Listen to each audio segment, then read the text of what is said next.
penyambutan dari wisata bumi perkemahan Batubura. Dalam hal ini kita didatangi oleh tamu yaitu dari RRI, Radio Republik Indonesia. Kita bersyukur selaku masyarakat Kampung Lakan Bilem dan wisata bumi perkemahan kita boleh dikunjungi dari wartawan senior maupun dari RRI pada hari ini. Baik, kita akan menyaksikan di sini kegiatan penyambutan dalam acara silat atau kuntau.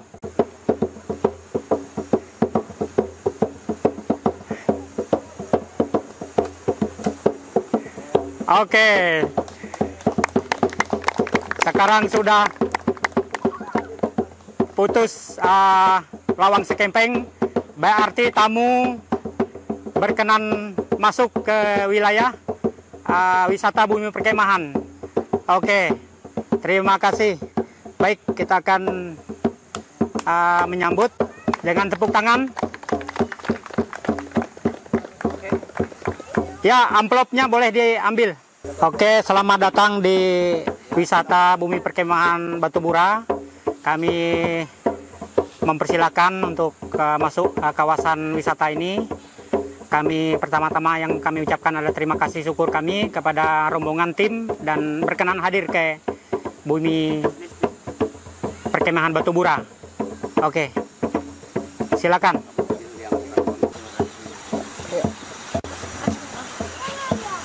Terima kasih Pak. Ya, sama-sama. Terima kasih. Terima kasih.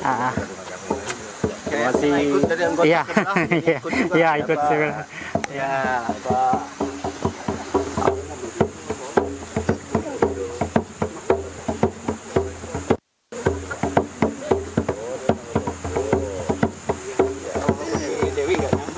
Oke, maju. Maju ya.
pendengar, demikian tadi sudah kita saksikan penampilan tarian Jepen oleh Sanggar Tari Sengkereak Walo yang ditarikan sebanyak 6 orang. Saudara pendengar dan penonton RRI Net, saat ini saya sedang berada di Kampung Lakan Bilem, Kecamatan Nyuatan, Kabupaten Kutai Barat. Nyuatan ini memiliki kampung dan salah satunya adalah Kampung Lakan Bilem. Dan yang paling menarik, pada saat kita berkunjung ke Kampung Lakan Bilem, belum lengkap rasanya kalau belum masuk ke bumi perkemahan Batu Bura atau dalam bahasa benua adalah Batu Putih. Kenapa diberikan nama Batu Putih? Seperti yang bisa Anda saksikan bersama, memang daerah ini awalnya dahulu Batu Bura terjadi akibat hujan deras mengakibatkan gunung longsor ke sungai. Demikian juga gunung Sungai Lakan hingga terlihat putih bebatuan yang pecah akibat longsor. Mengawali pagelaran ini, berikut kita saksikan penampilan seniman pemain sape Ferdinandus Jala.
Baik pendengar dan pemirsa RRI Net, selanjutnya kita ikuti sambutan Kepala Stasiun RRI Samarinda, Ibu Arlin Setianingsih, SPD, MSI.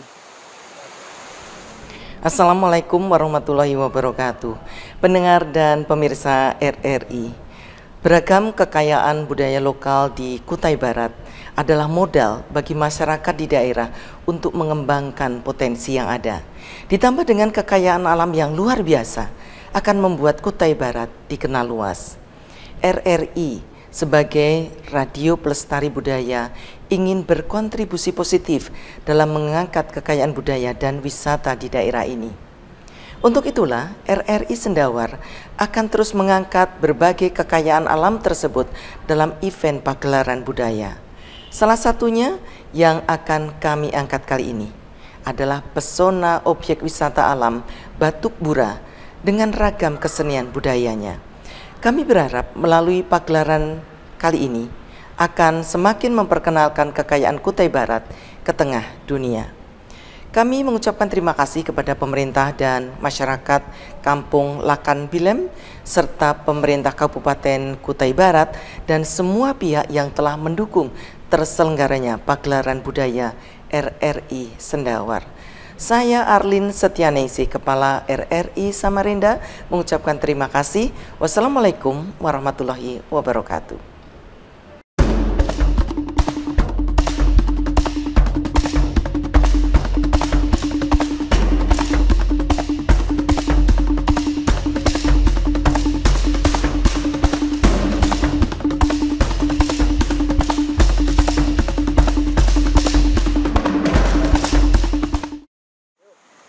Baiklah pendengar dan pemirsa RRI Net, demikian sambutan dari Kepala Stasiun RRI Samarinda, Ibu Arlin Setianingsih, SPD MSI. Saat ini, saya sedang berada bersama dengan kedua narasumber.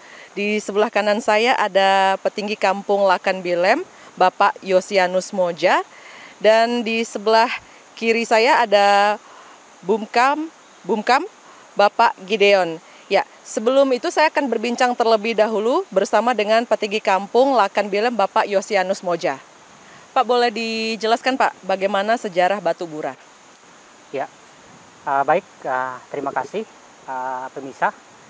Di sini kami ingin jelaskan sedikit mengenai sejarah Batu Bura. Pada prinsipnya Batu Bura ini setelah kami membangun wisata. Jadi sebelum kami membangun wisata ini memang mengenai Batu Bura ini tidak pernah muncul. Setelah kami bangun, kami mengingat masa sulit pada waktu itu, maka kami sematlah di wisata ini namanya Batu Bura. Jadi Batu Bura itu adalah sejarah kelam Kampung Lakan Bilem yang kena musibah banjir pada waktu itu. Jadi tahun 1986 masuk ke 87. Jadi tahun itu terjadi longsor gara-gara hujan yang deras. Jadi mengakibatkan akses jalan kami itu rusak semua. Akses jalan kami itu yang dari kampung-kampung tetangga maupun dari Kampung Lakan Bilem itu akses antara kampung itu rusak. Oleh sebab itu sangat parah pada waktu itu. Terjadilah beberapa gunung longsor, termasuk gunung yang di dekat sungai yang di dekat kita ini ada Gunung Batu, dan beberapa gunung yang di kawasan Kampung Lakan Bilem ini kita sekarang sebut Gunung Es. Pada itu kalau dulu itu Apohenung namanya, itu Gunung Apohenung. Sebelah sananya itu Bare, Kampung Bare atau disebut Bare. Nah yang sebelah ilir dari sungai ini itu ada Gunung Angau, itu juga longsor pada saat itu. Jadi sekitar ini banyak mengalami longsor. Jadi pada saat itulah terjadi banjir besar. Nah gunung tadi pecah, jadi kelihatanlah batu putih gara-gara pecah itu tadi. Nah selain itu juga setelah itu banyak kayu-kayu lumpur tadi hanyut di sungai ini, karena dia jembatan yang kita lewat di sana itu waktu itu kan memang belum ada, itu jembatannya jembatan kayu, itu tidak ada rata sama sekali. Jadi jembatan kami itu hanyut semua. Jadi oleh sebab itu ya kami anggap memang itu waktu itu musibah bagi kampung kami. Jadi itu awal daerah sini disebut Batu Bura. Batu Bura itu arti batu, itu bahasa Bunuanya itu batu. bura itu bahasa Benuanya itu putih. Jadi kami sebut batu putih. Kalau bahasa Benuanya batu bura. Mungkin seperti itu. Boleh dijelaskan Pak, ini bagaimana sehari-hari masyarakat di Lakan Bilem, kegiatannya apa aja Pak? Untuk di Lakan Bilem masyarakatnya kita sebut aja mayoritas petani. Jadi di sini masyarakat itu dia berladang dan berkebun. Jadi itu untuk kegiatan sehari-hari. Jadi berladang dan berkebun ya Pak, Iya. kesehariannya. Ini ladangnya di dekat sini juga atau di jauh lagi nih Pak lokasinya? Lokasinya karena kita ini di lokasi wisata. Oh. Jadi dia jauh, kurang lebih 1,5 kilo lah dari tempat wisata ini. Itu kampung kami. Jadi seperti itu. Baik, Pak, dalam mengembangkan wisata di sini, adakah mengalami kesulitan masyarakat di kampung di sini, Pak? Kalau untuk pengelolaan wisata ini ya memang kesulitan kami memang untuk mengubah sifat kita sebagai masyarakat ini untuk mengadopsi namanya wisata. Memang dari biasa kita bercocok tanam, bertani segala macam itu memang susah. Karena kita kalau namanya wisata, bagaimana kita terhadap orang-orang yang datang, terhadap warga-warga datang ke kampung, itu yang kita perlu pelajari supaya jangan sampai nanti ada selisih paham. Selain itu juga kita perlu membiasakan masyarakat itu buang sampah pada tempatnya. Jangan sampai nanti ibaratnya kita sebagai masyarakat pun tidak perhati sampah. Jadi apalagi orang yang nanti berkunjung ya masyarakat di situ aja sampah tidak disiplin. Jadi hal-hal semacam itu yang kami itu sulit untuk untuk belajar. Tapi kami tetap berupaya.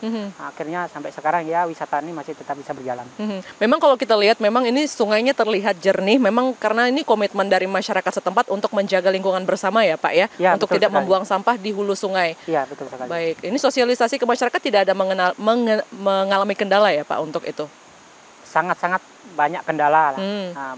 Banyak kendala karena yaitu saya sampaikan tadi memang kita mengubah sifat kita itu dari perilaku kita yang sudah terbiasa hal yang ibaratnya sampah itu kan, karena kita di desa ini kan ibaratnya lebih banyak daun daripada sampah. Tetapi karena saya tuh sering juga jalan-jalan diajak oleh beberapa dinas maupun dari desa sendiri yang untuk keluar itu, karena kita lihat betul-betul dampak sampah itu sangat-sangat memprihatinkan. Nah, kalau itu kita tidak terap sekarang, bagaimana nanti? Jadi itulah yang kami sampaikan terus ke masyarakat, sosialisasikan terus di masyarakat supaya mereka harus dari rumah mereka sampai ke tempat wisata harus sampah itu diperhatikan. Bertani sama nelayan ya Pak warga di sini? Di sini dia lebih kepada tani dengan kebun. Kebun. Jadi tidak ada nelayan karena tidak ada sungai yang besar. Oh tidak ada. Oke, tidak dikembangkan Pak. Ini kan sayang ya Pak kalau dilihat dari sungainya begitu jernih ini Pak dan masih bersih begitu. Apa mungkin kedepannya akan menabur benih bibit ikan ini Pak di sungai di Lakan Bilem? Ya, kita memang ada wacana untuk pengembangan ikan maupun yang lainnya. Jadi kalau ikan ini lebih kepada ibaratnya supaya populasi ikan di sungai ini tidak habis. Makanya di sini juga kami buat aturan di desa ini dilarang yaitu menyetrum, meracun,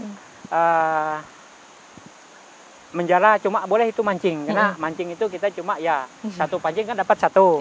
Jadi seperti itu. Itu bagian dari kami memang melindungi alam itu dan melestarikan apa yang ada di kawasan Kampung Lakan Bilem. Oh, baik. Boleh disebutkan nih Pak, ikan apa yang ada di Sungai Lakan Bilem ini Pak? Memang saya juga tidak terlalu paham kalau bahasa Indonesia. Tapi kalau kita bahasa Dayak, daerah setempat ya kami tahu. Ya, jadi kayak di sini kan ada dua bahasa yang kami pakai.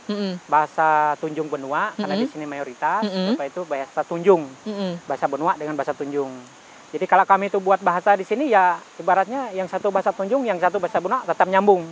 Jadi seperti itu. Kalau ikan di sini ikan kelabau, ikan betuke, ikan wayuk bilang Benua, kalau orang Tunjung bilang seluak.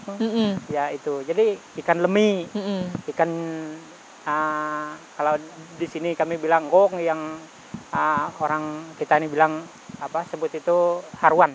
Itu ada. Jadi itu ikan-ikan sungai lah dia. Ikan-ikan sungai. Berarti ada ikan nila juga di sini ya Pak ya? Kalau ikan nila tidak ada karena dia ikan itu kan lebih dia dipelihara seperti itu. Dipelihara. Kalau ini kan ikan alami memang dari nenek moyang dulu memang sudah ada di sini. Luar biasa ya Pak ya. Di sini berarti komitmen masyarakat setempat ya Pak untuk menjaga lingkungan kita agar tetap terjaga juga ya Pak ya. Sangat-sangat mereka antusias untuk menjaga. Di sini komoditi unggulan apa Pak?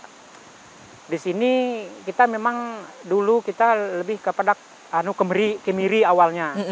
Tapi setelah kemiri ini agak hamanya, ya kemiri. Kemiri, oh ya. Kemiri, apa namanya satu itu ada 2 jenis namanya tuh. Ya, jadi dia itu pohonnya itu tidak tahan lama. Jadi kami beralih ke kakao. Kakao. Kakao juga ada hamanya yang merusak. Jadi akhirnya sekarang kami masih di karet. Ya kalau untuk perkebunannya karet. Selain daripada itu palawija ya kacang-kacangan. Ada juga yang selain daripada itu pisang. Gitu. Berarti di sini masih bertani dengan nores ya Pak ya? Ya. Mayoritas ya? Mayoritas. Oh begitu. Mungkin ke depan nih mau dikembangkan lagi Pak selain itu? Ya, kita ke depan ini memang kalau kita lihat di lahan masyarakat ini memang banyak hal yang kita mau PR ya Pak ya? Ya, mau buat lagi untuk mengubah apa yang cocok ke depan ini untuk tanam tumbuh kita. Bagaimana pemerintah kampung memberdayakan masyarakat di wilayah ini Pak? Kita sudah berbagai macam upaya juga kita untuk memberdayakan masyarakat dengan pelatihan tentang bagaimana kita menanam atau bercocok tanam. Selain juga itu lebih sekarang ini kami tekankan ke program desa ini dia lebih kepada peningkatan kapasitas atau peningkatan SDM masyarakat. Karena kami melihat dari apa yang kami sudah lewati ini banyak hal jadi kendala karena kurangnya SDM masyarakat itu akhirnya dia bercocok tanam itu cuma dengan pemikiran dia akhirnya itu tidak terlalu maksimal berhasil. Jadi makanya kita genjot dari bantuan termasuk baru-baru ini kita dari Banprop kita akan lakukan pelatihan-pelatihan mengenai peningkatan kapasitas masyarakat dari pemerintah lembaga desa maupun sampai masyarakat. Jadi peningkatan kapasitasnya yang ditingkatkan ya Pak ya? Untuk sementara itu dulu karena ibarat kita melakukan sesuatu kalau kita itu tidak paham tentang itu kita tidak bisa. Jadi kita harus pahami dulu baru kita laksanakan nanti setelah kita paham.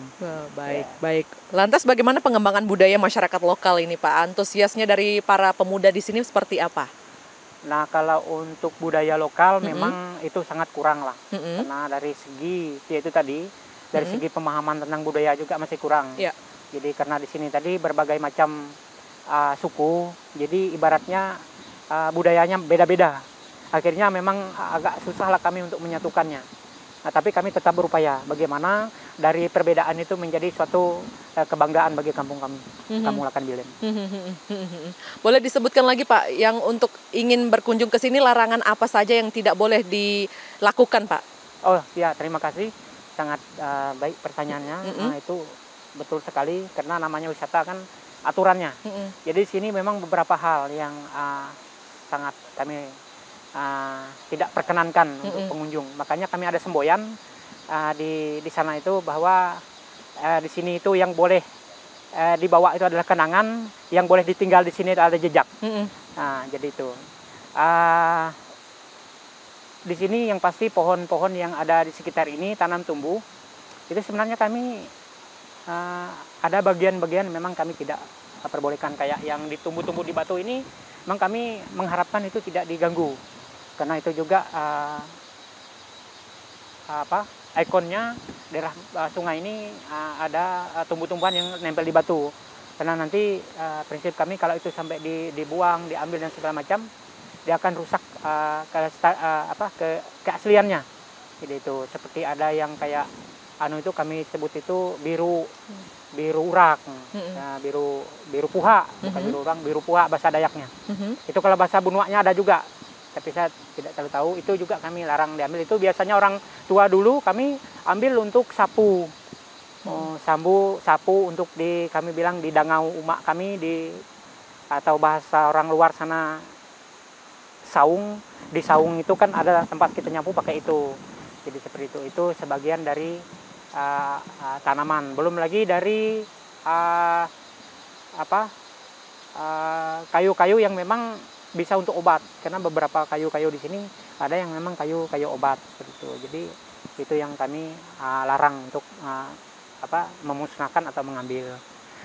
Boleh mengambil tapi dia harus ada izinnya melalui badan usaha milik desa apa melalui pemerintah kampung, kami mau ambil ini Pak, silakan. Jadi itu ibaratnya ada pamitan dulu lah, jangan langsung dibawa seperti itu. Jadi itu ada aturan-aturan dan juga ya seperti saya sampaikan tadi mengenai sungai yang tidak boleh dirusak, tidak boleh diracuni. Lepas itu berladang juga kami himbau ke masyarakat ini tidak boleh membuat ladang mendekati sungai.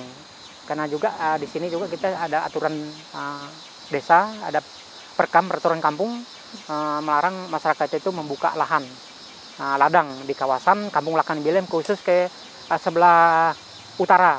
Karena sebelah utara ini menghasilkan air sungai Lakan ini maupun air konsumsi masyarakat. Jadi itu kita ada peraturan desa kita untuk melindungi kawasan tempat kita. Ini di hulu sungai yang bisa diminum ya Pak. Berarti masyarakat sini meminum juga ya air dari Sungai Lakan Bilem ini ya? Kalau sungai ini bisa diminum, tapi kita minumnya kita ada sungai-sungai yang memang khusus sudah. Ya kayak di wisata tadi ada sungai yang sebelah sini dia langsung ke gunung ini. Dia ada anak sungai yang memang kami kelola seperti itu. Dan juga kami baru-baru ini juga melakukan penanaman pohon di lingkungan wisata ini. Kami nanam pohon supaya kawasan ini, hutan ini tetap terjaga. Jadi seperti itu. Pohon apa Pak namanya? Karena kemarin kami kebetulan ada bantuan dari saya tidak tahu pohonnya, tapi pohon yang ibaratnya supaya dia tetap menyerap air ini. Kayak pohon jelutung, ada juga beberapa pohon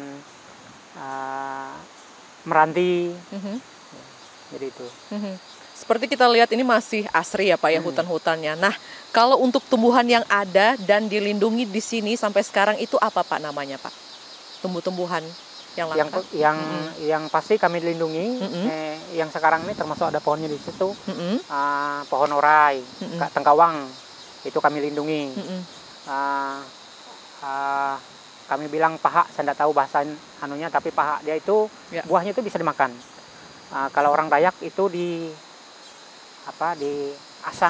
digoreng tapi pakai pasir. Dia campur dengan pasir, itu kalau dia sudah kering itu bisa dimakan. Sebenarnya itu kalau dia itu makanan babi hutan. Tapi dia itu bisa dimakan manusia karena dia itu sangat enak, artinya dia kayak kacang. Nah, kayak kacang, Bu. Jadi itu. Selain daripada itu ada pohon banggris juga di sini kami lindungi. Seperti itu. Baik, Pak, ini supaya masyarakat luas juga mengetahui ketika berkunjung ke Batu Bura, hal apa yang bisa dilakukan di lokasi wisata di sini, Pak? Hal yang bisa dilakukan di lokasi yang pasti kalau memang mereka ada minat menanam pohon, kami sangat dukung karena beberapa juga dari pengunjung itu pernah ke sini, Pak, kami ini ada bawa pohon ini, pohon buah, kami mau nanam di sini, silakan. Karena itu yang kami harapkan, karena ibaratnya sama-sama melestarikan alam. Jadi itu yang bisa dilakukan di sini dari luar. Yang selain daripada itu ada juga yang mereka, Pak, kami bantu mengut sampah. Pak, kami sangat bangga dan bersyukur lah, terima kasih, ibaratnya sama-sama memperhatikan ya. Jangan kita bawa dari sana bawa sampah dari sini lalu buang sembarangan, tapi ada inisiatif juga dari yang luar tadi bisa bantu. Jadi itu kan beberapa yang ibaratnya kesini itu ibaratnya memberi inspirasi juga bagi kami sih. Supaya juga kami berpikir juga bagaimana sih kalau kami pergi ke wisata tempat orang lain kan? Ya kita bisa lakukan itu. Jadi seperti itu. Sejauh ini ada masalah ekonomi masyarakat utamanya dengan pengelolaan objek wisata, Pak? Masalah ekonomi dampaknya sangat baik. Karena kita kembangkan usaha wisata ini melalui badan usaha milik desa ini, beberapa masyarakat mereka bisa, karena memang di Lakan Bilem ini beda dengan wisata daerah Jawa, karena saya berapa kali ke Jawa. Di Jawa itu yang betul-betul kelola, yang boleh itu dia bernaung di badan usaha milik desa. Nah, kalau penjualnya itu memang harus dari badan usaha milik desa yang rekrut siapa-siapa yang boleh berjualan. Kalau di desa Lakan Bilem kita betul-betul melibatkan masyarakat. Betul-betul melibatkan, mereka bisa berjualan di situ apa saja ibaratnya mereka mau jual, tapi sesuai dengan aturan yang ada. Dan di sini yang membedakan adalah mereka cuma bayar fee ke atau bayar persen ke badan usaha milik desa. Iya. Kalau di daerah Jawa mereka bukan bayar persen, tapi mereka yang diberi persen kan. Nah itu, karena saya beberapa kali ke sana itu perbedaannya. Kalau di sini kita betul-betul mau masyarakat itu terlibat di dalamnya, supaya mereka paham lah seperti apa kita ngelola ini, tanggung jawab kita itu terhadap wisata itu seperti apa. Karena kalau mereka cuma jadi petugas, ibaratnya jadi karyawan di situ, mereka tidak tahu tanggung jawab ini seperti apa sih sebenarnya. Jadi itu. Berarti warga 10 kampung jualan di sini nggak masalah ya Pak ya? Kalau untuk sementara kita lebih fokus ke penduduk Lakan Bilem. Penduduk Lakan Bilemnya. Iya, kita fokus dulu memperdayakan mereka. Kalau memang mereka ini nanti memang ada peluang untuk kampung-kampung lain atau masyarakat lain, itu yang kita harapkan. Tapi untuk sementara kita lebih fokus karena ekonomi masyarakat di kampung memang masih di bawah lah dari kampung-kampung lain. Jadi kita upayakan mereka dulu. Jadi seperti itu. Baik, Pak, boleh diungkapkan ini program kedepannya seperti apa di Kampung Lakan Bilem ini, Pak? Tadi juga pas kita masuk ini aksesnya sudah mulai bagus ini, Pak. Sudah disemenisasi, boleh, Pak? Ya, terima kasih. Betul, saya jadi petinggi yang kedua ini 2017. Kita memang genjot pariwisata karena di dalam visi misi RPJM selaku petinggi menargetkan itu 3 hal kemarin, yaitu peningkatan kapasitas masyarakat, lepas itu ekonomi atau pertanian, dan wisata. Nah kita lihat keadaannya memang lebih ke wisata ini yang ibaratnya untuk masyarakat itu responnya lebih banyak. Jadi akhirnya kita genjot di pariwisata. Makanya kita dari 2017 itu perencanaan sampai 2019 itu kita sudah mulai eksekusi kegiatan.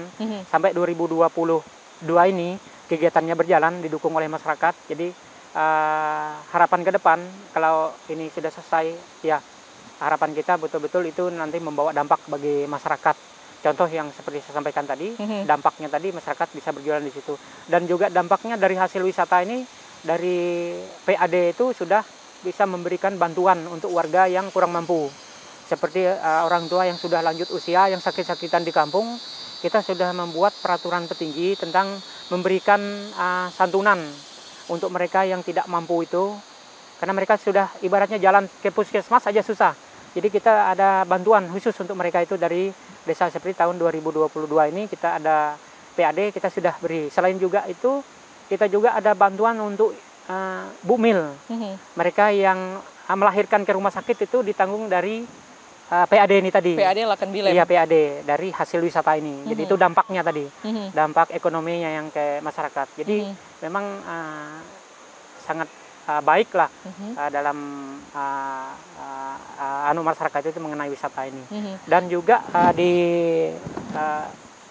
wisata ini yang menjadi harapan kami ke pemerintah, ya karena kawasan ini kan harapan kami jangan sampai digarap oleh pihak investor lah. Karena bagaimanapun kami ada niat untuk melindungi hutan, melindungi kawasan supaya ini tetap terjaga. Tapi kalau pemerintah, mereka itu kan bisa lakukan apa saja kan, termasuk investor, mereka bisa masuk, apalagi kawasan ini kan. Sebenarnya kawasan ini kan dia KBK, kawasan budidaya kehutanan kan. Nah itu, sedangkan kami buka wisata, karena ini mendekat kampung kami kan. Nah, jadi otomatis kalau pihak investor nanti mereka mau buka apa saja kan, terserah pemerintah. Tapi inilah harapan kami, supaya jangan sampai alam ini bisa dimasukkan perusahaan sawit, perusahaan batu bara, karena akan merusak alam ini. Oke sih, dampaknya nanti kami yang terima untung dan segala macam. Tapi yang saya pikirkan itulah dampak ke hilirnya nanti. Dampak ulu nih mungkin nanti masyarakat makmur, melihara terima duit. Tapi dampak hilirnya, ini kan sungai. Terjadi banjir apa macam yang akan terima kan penduduk. Yang pertama betul Kampung Sembuan, pinggiran sungai. Belum lagi kita hitung-hitung sampai Damai sama Muara Pahu. Kan sungai ini kan hilirnya Muara Pahu kan. Oh iya. Ya, kan dampaknya luas.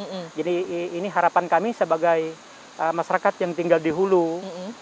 Sungai Pahu ini sebenarnya ulunya Pahu. Supaya Bapak Ibu ketahui, ini kalau nyebrang di Pahu sana, ini ulunya. Jadi itu, jadi supaya paham. Jadi dampaknya kalau ini dikelola dengan tidak baik, akannya dampaknya sangat luas. Mungkin itu tambahan dari kami sebagai harapan ke pemerintah. Kalau ada konsesi perusahaan kawasan Lakan Bilem itu tolong diperhatikan. Jadi seperti itu. Satu pertanyaan terakhir ini Pak, ya, pendapatan asli daerah berarti besar sampai bisa menanggung ibu hamil ya ini Pak? Ya, lumayan. Dalam arti itu di masa pandemi, harapan kami setelah pandemi ini lewat ya, dan juga proses wisata kami ini ke depan, karena kami sudah ada membuat master plan wisata ini di aulanya ada jembatan, jembatan gantung. Dia ada 2 kali jembatan sampai di hulu sungai ini di air terjun. Jadi nanti kalau kita mau ke air terjun itu aksesnya lewat sini sampai air terjun itu dengan jalan santai. Jadi seperti itu. Kalau sekarang ini mau ke air terjun dia harus lewat tangga kurang lebih 360 anak tangga kalau tidak salah. Itu lumayan tangganya dari hulu ke air terjun. Jadi kalau di sini nanti sudah ada aksesnya lebih nyaman kita jalannya. Mungkin itu ke depan kami memang untuk wisata ini kembangkan melalui dana desa ini. Dan juga di sini kami ucapkan terima kasih ke pemerintah yang sudah memberikan dana desa supaya kami masyarakat itu bisa memikirkan apa sih yang menjadi misi kami dan rencana kami itu seperti apa. Jadi sangat dimudahkan. Kami merencanakan di desa kami itu melalui pemikiran-pemikiran masyarakat yang ada di desa. Oke, baik. Jadi berapa PAD-nya tuh Pak dalam satu tahun? 1 tahun itu kita tahun ini memang agak turun karena pandemi ini ada pemotongan. Tapi yang kita dapatkan itu Lakan Bilem itu 1,9 miliar. Ya. Dalam 1 tahun di masa pandemi. Ya. Baik, luar biasa itu Pak ya. Baik. Tapi dia itu bukan dari DD aja, dia DD dengan DK kan, dia ada yang pusat, ada yang daerah seperti itu. Begitu. Jadi kalau daerah itu kan dia termasuk insentif para pengurus desa kan, pemerintah desa seperti itu. Baik. Kalau asli dari itu kurang lebih 1 M dia. 1 M ya. Dana desanya. Baik. Terima kasih Pak, itu saja pertanyaan kami Pak. Sama-sama. Dan pendengar, demikian perbincangan kami bersama petinggi Kampung Lakan Bilem Bapak Yosianus Moja. Dan saya akan berbincang bersama dengan Bumkam Bapak Gideon. Sebelum kita akan berbincang bersama Bapak Gideon, kita akan mendengarkan bersama terlebih dahulu alunan musik Sape dari Ferdinandus Jala.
Pendengar dan pemirsa RRI Net, demikian tadi kita sudah menyaksikan bersama penampilan instrumen sape yang dimainkan oleh Ferdinandus Jala. Nah, saat ini saya sudah bersama dengan Ketua Bumkam, Bapak Gideon. Pak, kita akan berbincang-bincang mengenai Bumkam ini, Pak. Pak, terkait dengan dampak pandemi terhadap lokasi wisata seperti apa, Pak? Ya, dampak pandemi ini sangat menimbulkan satu kerugian lah bagi Bumkam ini. Dari segi pendapatan kami sungguh tidak mendapatkan apa-apalah di situ. Kurang lebih ya sekitar 1,5 tahun itu dihentikan untuk kegiatan Bumka yang ada di Batubura ini. Itu, Pak, Bu. 1,5 tahun dari 2019 ya, Pak ya? Ya, 2019 mulai lagi masuk di tahun 2021. Lebih tepatnya dibuka di bulan berapa itu, Pak? Itu kurang lebih bulan Juni. Bulan Juni. Ya, Juni. Momen perayaan Hari Raya Idul Fitri, libur Idul Fitri atau ya gimana itu, Pak? Lain ya, Pak? Kurang tahu dulu. Ya, kurang lebih lah segitu anunya. Di Hari Raya Idul Fitri itu. Dan di situ kita masih belum buka itu Idul Fitri itu. Itu karena dari Pak Bupati menyarankan suruh dari Bumka Kampung Lakan Bilen itu menutup untuk wisatanya di situ. Untuk pengelolaannya bagaimana, Pak? Apa ada kendala? Nah, kalau untuk pengelolaannya itu sudah nyata ada kendalanya ya di wisata ini. Ya, terutama ya yang kita hadapi ini seperti dari pengunjung itu, walaupun kita terapkan dari aturan Bumka yang ada, masih ada juga yang istilahnya membuang sampah itu tidak pada tempatnya.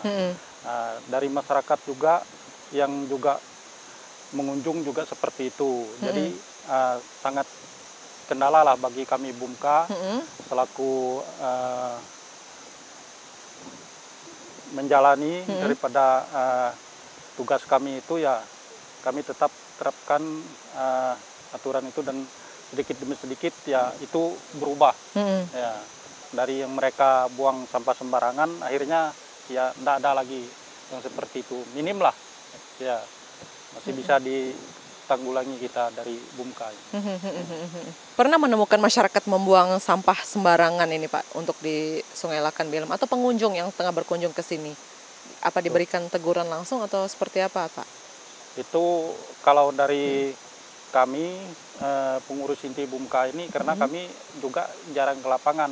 Tapi kalau dari subbidang kami yang bekerja di Bumka ini, mereka sering melihat itu, dan itu juga diberikan teguran. Kalau buang sampah itu jangan buang sembarangan, kan sudah ada kotak sampahnya. Itu jadi disarankan ke mereka itu supaya buanglah di tempat sampah yang telah tersedia itu. Sudah itu di kita terapkan itu. Padahal kalau kita sudah masuk ini sudah ada beberapa titik ya, Pak, untuk disiapkan pembuangan sampah ya, Pak? Iya, sudah ada. Itu. Tapi masih ada yang membuang sampah sembarangan? Masih. Baik. Kedepannya mungkin ditegur langsung itu gimana, Pak? Nah, itu kita berupayakan untuk mensosialisasikan untuk masyarakat atau pengunjung itu, mungkin kita buatkan satu informasi atau pengumuman, jangan membuang sampah sembarangan, harus membuang sampah pada tempatnya, Bu. Seperti itu. Baik, mungkin juga bisa disampaikan kepada masyarakat hal apa saja kegiatan yang bisa masyarakat lakukan saat berwisata di Batubura ini, Pak? Ya. Kita terapkan ke masyarakat kita, karena kita sebagai pemilik wisata ini, kita harus bisa memberikan contoh yang baik kepada pengunjung. Kita lah harus mengutamakan yaitu tentang kebersihan ini. Jadi janganlah kita sebagai yang pemiliknya ini memberikan contoh yang tidak baik kepada pengunjung yang datang. Seperti sampah, ya kita karena sudah disiapkan tempat sampahnya, kita buanglah pada tempatnya. Itu jadi pengunjung itu lihat kita itu membuang sampah itu pada tempatnya, ya mereka juga ikut seperti kita yang di sini. Baik, Pak, untuk jenis retribusi di lokasi wisata apa saja? Jenis retribusi itu ada 2. Sekarang ini pungut kercis masuk sama kercis parkir. Itu kalau sekarang ini masih 2 itu aja. Kalau kercis masuk itu dikenakan per orangnya itu Rp5.000. Kalau kercis parkir itu per kendaraan, satu kendaraan seperti mobil dikenakan 5.000. Kalau kendaraan roda 2 itu kenanya Rp3.000. Itu. Mungkin untuk yang usianya dibatasi Pak di bawah 5 tahun ke bawah itu biayanya gratis atau tetap juga dikenakan biaya? Itu kita enggak kita pungut yang 5 tahun ke bawah. Itu. Ya, yang kita pungut itu yang 5 tahun ke atas. Baik. Apa yang menjadi perhatian pihak pengelola Pak? Mengingat saat ini juga masih di masa pandemi COVID-19. Ya, kita masih terapkan untuk sekarang ini ya lebih berhati-hatilah terhadap karena ini masih masa pandemi. Kita tetap menyarankan jangan terlalu berkerumun itu, dan kalau berada di ruangan kita ada segala pertemuan di Bumka ini kita harus memakai masker. Itu yang kita terapkan itu untuk menghindari dari virus ini. Gitu. Tapi sejauh ini masyarakat atau pengunjung yang masuk ke wilayah Lakan Bilem ini ya taat ya Pak untuk mengikuti aturan menaati prokes kita. Nah inilah masyarakat ini namanya, ada juga yang taat, ada juga yang tidak taat. Nah kalau untuk yang di luar seperti ini ya kebanyakan hampir 98% lah itu tidak memakai masker. Tetapi kalau ada kegiatan pertemuan khususnya kami itu tetap pakai masker. Baik. Pak, boleh diceritakan Pak, selain retribusi yang didapat dari hasil penyewaan ban, kemudian juga ada retribusi dari biaya parkir ya tadi ya Pak ya masuk, kemudian juga biaya yang masuk ya per orangnya tadi Pak ya 5.000 ya satu orang ya Pak ya. Selain itu yang dikembangkan masyarakat mungkin dari kerajinan khas tradisional masyarakat setempat itu Pak? Ya, itu memang kita upayakan, makanya kita kasih segala seraung, anjat itu kan buat hasil karya tangan mereka. Itu. Jadi itu kita pasarkan di Bumka ini, di Salter. Ada tempat khususnya kita jualkan itu dengan harganya ya sudah ditentukan mereka. Nah dari Bumka nanti dari unit nanti juga akan mengambil keuntungannya sedikit di situ. Ya, mungkin kita kasih contoh, kalau dari masyarakatnya kasih itu 20.000, kami mungkin bikinnya 23.000.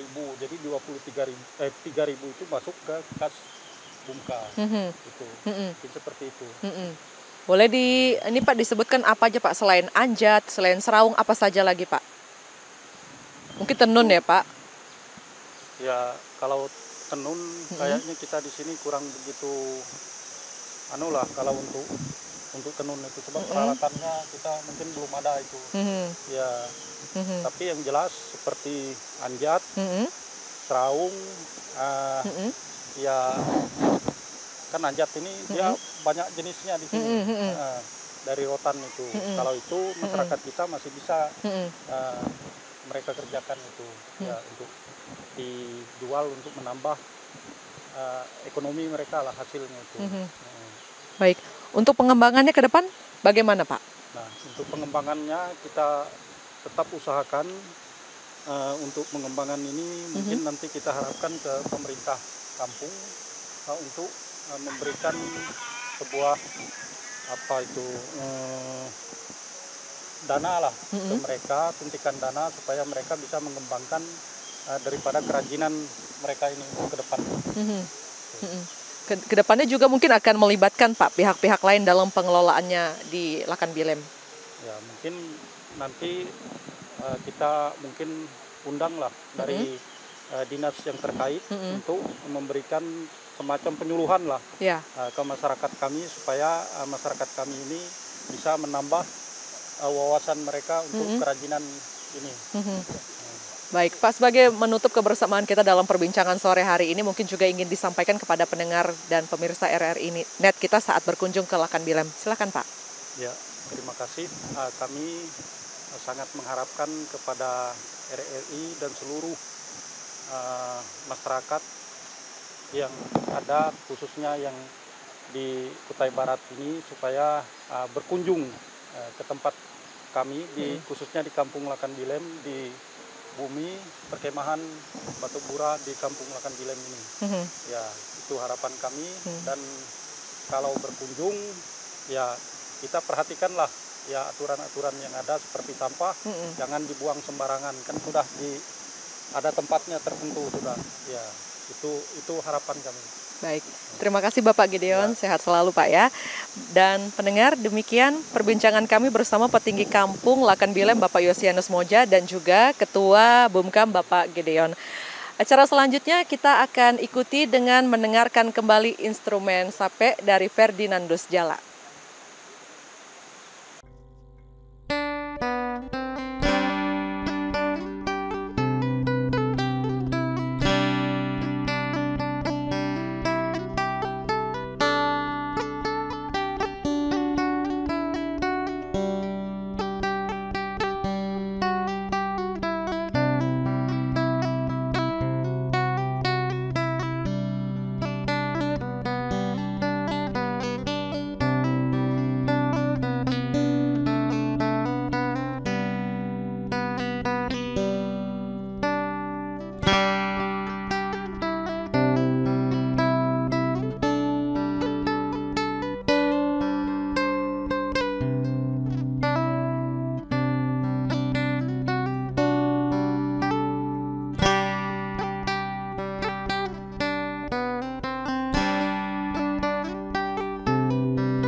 Tanpa terasa, kita sudah di penghujung pagelaran. Akhir kata, saya Elvira Yosefina, beserta seluruh kerabat kerja tim yang bertugas, pamit undur diri. Terima kasih, sampai jumpa. Aduh, gimana turunnya nih?